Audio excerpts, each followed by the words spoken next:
Okey, kita pergi menu utama dan kali ini kita tengok macam mana cara fasa skill up dan learning. Okey, kalau lihat di sini ada 3 jenis senario yang kita perlu beri perhatian, iaitu senario yang macam mana ads tersebut perform, ataupun masih dalam fasa learning, dan juga yang bersedia untuk kita skill up. Jadi untuk kali ini dia agak panjang sedikit. Kita akan lihat contohnya dari segi ni, kita klik kat sini. Kita akan lihat bagaimana kita membuat skill up melalui flow test, split test atau skill up menggunakan WhatsApp. Okey, ni contohnya. Kalau kita lihat di sini, memang kita ada beberapa step. Cuma bukan semua step tu wajib lah.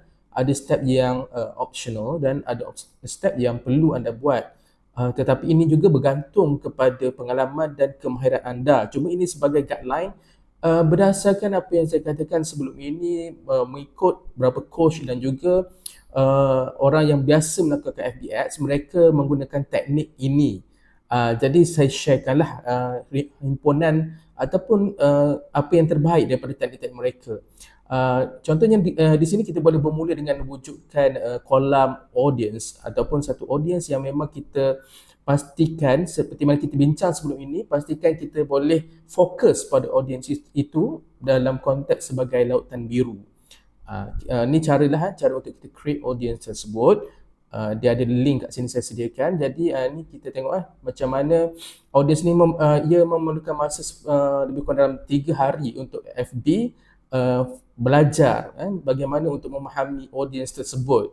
Jadi kolam ni sebenarnya baguslah, penting juga untuk selain daripada kita hanya membuat iklan semata-mata, dengan ada kolam ni Facebook akan dapat mencari audience yang lebih tepat. Jadi saya amat galakkanlah. Tapi terpulang pada anda kalau anda ada pendapat sendiri. Cuma ini antara kaedah yang saya nampak penting dan agak sesuai untuk teknik yang long term punya strategi.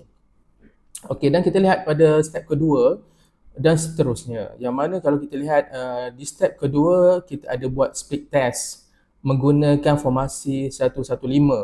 Yang mana di formasi 115 ni dengan kos yang agak rendah lah, kita kata RM50, kita dapat cari angle daripada 5 jenis kreatif, sama ada copywriting ataupun iklan, poster dan video, dan kita buat split test masih menggunakan kolom audience yang kita dah setting tadi, dan semuanya ada dekat sini lah ya.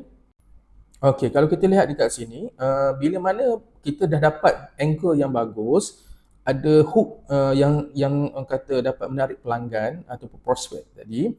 Jadi kita ambil iklan ini, kita boleh duplicate untuk kepada step yang ketiga. Tetapi di step ketiga ini, bagi saya step ketiga ni lebih penting lah. Cuma yang step kedua ni, sekiranya anda agak rasa macam perlu buat split test dengan kos minima untuk dapat angle, pelbagai angle, perlu buat step 2. Tapi kalau anda rasa memang anda dah ada angle yang terbaik, cuma anda tak tahu yang mana satu dalam beberapa iklan yang bagus, anda boleh gunakan terus ke step kedua. Di step ketiga, kalau anda lihat di sini lebih terperinci, ada dia punya tempoh untuk anda membuat split test, dan ada remark-remark penting untuk anda ambil kira supaya bila anda nak skill up, sebab ia pada keadaan yang kritikal, maka anda perlu pastikan anda ada test yang secukupnya sebelum anda skill up. Tapi sebab WhatsApp ni agak berbeza sedikit. WhatsApp ni secara puratanya untuk sehari seorang mampu handle secara normal, mampu handle 30 hingga 50 lead yang masuk. Kecuali lah menggunakan sistem auto maksudnya chatbot. Tapi bila ia manual, memang kita perlu guna kaedah inilah.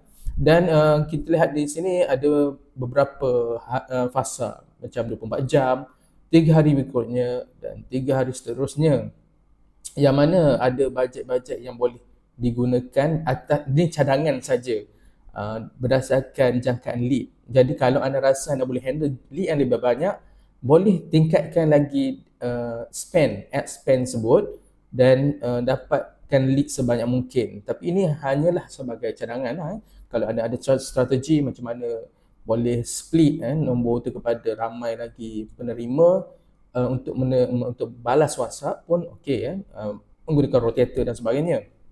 Tapi ini contoh secara normal dan kalau kita loss juga boleh tengok balik pergi ke skill matrix, tengok senario 1, 2 dan 3 dan anda tengok baliklah kesesuaian sama ada dah bersedia untuk anda scale up. Tapi ni untuk WhatsApp. Jangan keliru sebab nanti kita akan pergi pada untuk website. Dan yang kita tengok juga boleh cross check balik dengan metrik utama yang dalam bentuk visual ni untuk anda jelaslah. Cuma di sini contoh untuk website. Tapi kalau untuk WhatsApp tak sampailah ke landing page sebab kita memang terus kepada WhatsApp lah pada nombor WhatsApp. Jadi sistemnya nanti kita akan bincang dalam bentuk follow up nanti. Follow up. Okey, jadi inilah untuk WhatsApp. Okey, FBX ke WhatsApp, cara scale up dia. Seterusnya kita lihat kepada step yang keempat. Step keempat ni juga adalah optional. Cuma step keempat ni sebenarnya kita nak retarget macam kita bincangkan sebelum ni dalam pengenalan ataupun strategi FBX yang mana kita nak penuhkan kolam. Jadi kita boleh menggunakan strategi retargeting dengan membuat beberapa iklan dalam bentuk engagement. Tetapi engagement ni berbeza sikit. Engagement, bila sebut engagement, kita perlu bermain dengan contohnya storytelling. Contohnya perkongsian tips yang mana ia menyentuh dari segi emosi, minda, membuka minda dan sebagainya lah. Jadi dengan cara ini kolam penuh dan membantu maksud saya FB memahami siapa audiens kita. Jadi teknik yang keempat ini, step keempat ini untuk membantu FB mendapat data yang lebih cukup untuk memudahkan iklan kita pergi lebih laju dan audiens yang lebih tepat. Jadi dan nasihat saya juga jangan maksudnya kita beli lead ataupun kita dapatkan third party untuk orang like supaya naik like kita, follower kita. Sebab audiens tak semestinya sama bila kita buat secara berbayar macam tu berbanding dengan kita betul-betul menggunakan secara macam FBX tadi ataupun dengan teknik organik page, engagement page dan sebagainya, yang mana memang yang like itu lead yang berkualiti ataupun audience yang sebenar.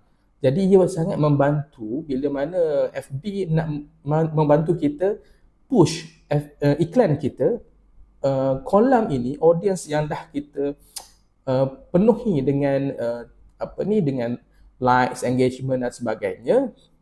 Jadi ia membantu FB mengenal dengan lebih tepat. Ini sangat penting sebab kalau FB tak dapat capture audience yang tepat, itu yang menyebabkan kos iklan mahal dan mungkin audience kita pun tak tepat dan tak berkualiti.